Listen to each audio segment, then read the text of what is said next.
E. Howard Hunt in Dealey Plaza the day of the assassination. This guy also has been known, but people claim he's a CIA agent. But the son of E. Howard Hunt says that's his dad. So we've all seen, again, the iconic photograph of a few hours after the assassination of LBJ taking the oath of office. Poor Mrs. Kennedy, completely dazed, standing there. There's still blood on her dress from her husband, taking this oath of office on Air Force One. I think the Air Force One that they did this in is actually in Dayton, Ohio right now. That guy right there is Jack Valenti, who later went on to run the motion picture ratings board and was a famous Johnson presidential aide. That guy right there is Congressman Albert Thomas, the congressman from Houston, Texas, who was instrumental, along with LBJ, of getting the Manned Spacecraft Center mission control put in Houston, Texas. And he's obviously watching the proceedings, very prominently featured. And as soon as this oath of office was over, LBJ turned to his right, and then a photograph that is not nearly as iconic and not nearly as well known, Albert Thomas winked at him. LBJ looks like, to me, he's crinkled up in a smile, and Congressman Thomas is winking at him. Now, I cannot think of a more inappropriate moment to wink at somebody, unless the message is, we got him. So you asked me before, why is all this important? Well, I think it's important because it may have had, and I believe it did have, something to do with the death of President Kennedy. And it had a lot to do with us not getting that changed world that Sergei Khrushchev talks about, a very different world than we may have had in the last 30 or 40 years. But killing a president is an incredibly risky endeavor. It's not something that you would do if you were smart, because the odds are you're going to get caught at it. So to me, the stakes have to be very, very high before you would take a shot at killing a president that was doing some things you didn't want him to do. What's interesting to me is that we have now focused, from the time those 12 men walked on the lunar surface, at completely other projects that we literally abandoned 30 plus years ago, the moon, and instead put all our national resources into this contraption, which, as I said before, is overhead, orbiting, attached to the International Space Station, even as we speak tonight. And we assiduously never have gone back. We have never gone to the moon. The one unmanned lunar mission, which took place between Apollo and the current Chinese and Japanese unmanned missions that are currently orbiting the moon tonight, and we'll talk about that in a minute, was a mission called Clementine. It was launched in 1992, I believe, and it was launched on the night of a presidential State of the Union. It carried a lot of instrumentation, including some very good cameras. It took a tremendous number of pictures, and no one got to see them outside of the military community for like 5 years.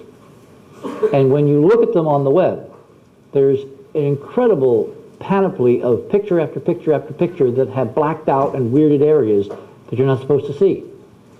It was a stunning tour de force of literal censorship of the moon from the DoD. Now, what flagged my attention that something weird was going to happen with Clementine is that the night it was launched happened to be the State of the Union address by President Clinton to the nation. And it was the first time in decades.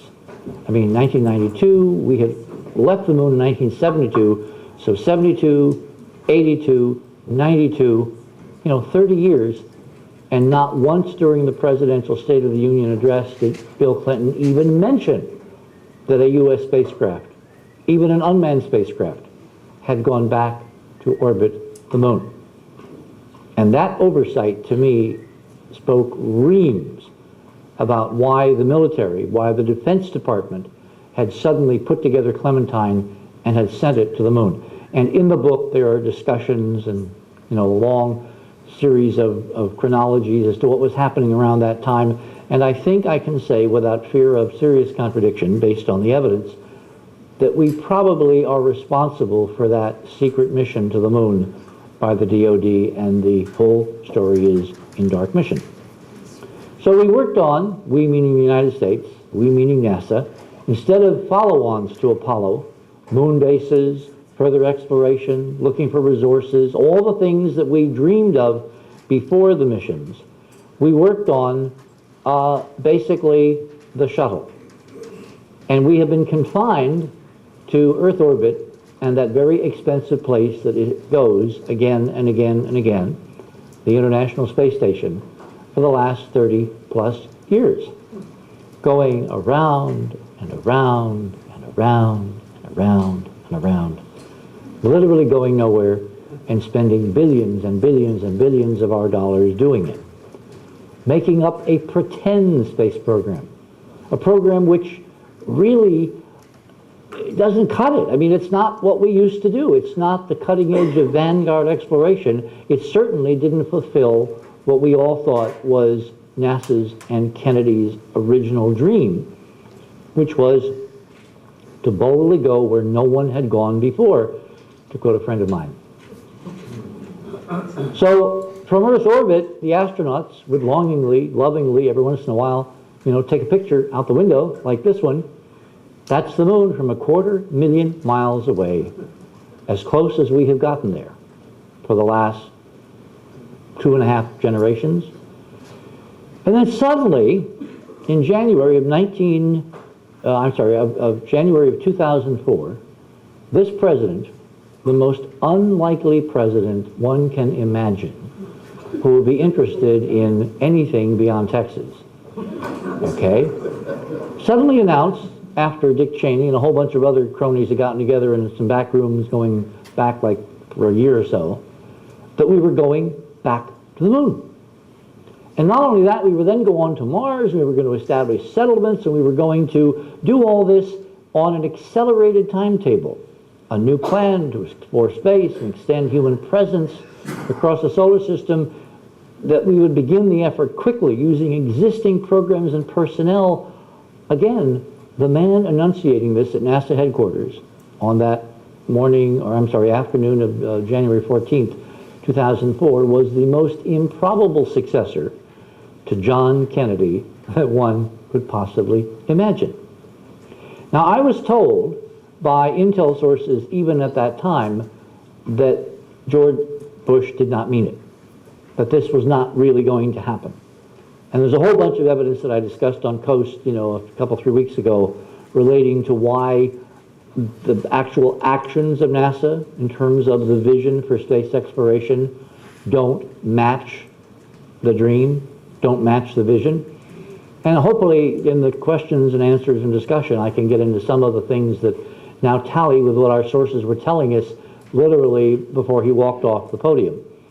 But in essence, what he was proposing and what NASA has now in subsequent years put together and announced as the plan, and has let contracts to Boeing and Lockheed and others to fulfill, is essentially a souped up version of Apollo. This is the original lunar module. Notice the size of the spacecraft compared to the astronauts. And this is the size of the proposed successor, which instead of taking 2 men down to the surface, will take 4. And we'll stay for like 2 weeks and then come home. And again, this is a composite shot showing real LEM, artist conception of new spacecraft, new lunar module, Earth, lunar landscape, and all that.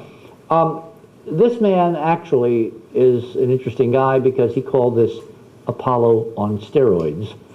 In September of 2005, this man is not just someone we pulled off the street. This man happens to be the current head of NASA. He is Mike Griffin. He is the NASA administrator. And oh yes, I should mention that he is also former CIA.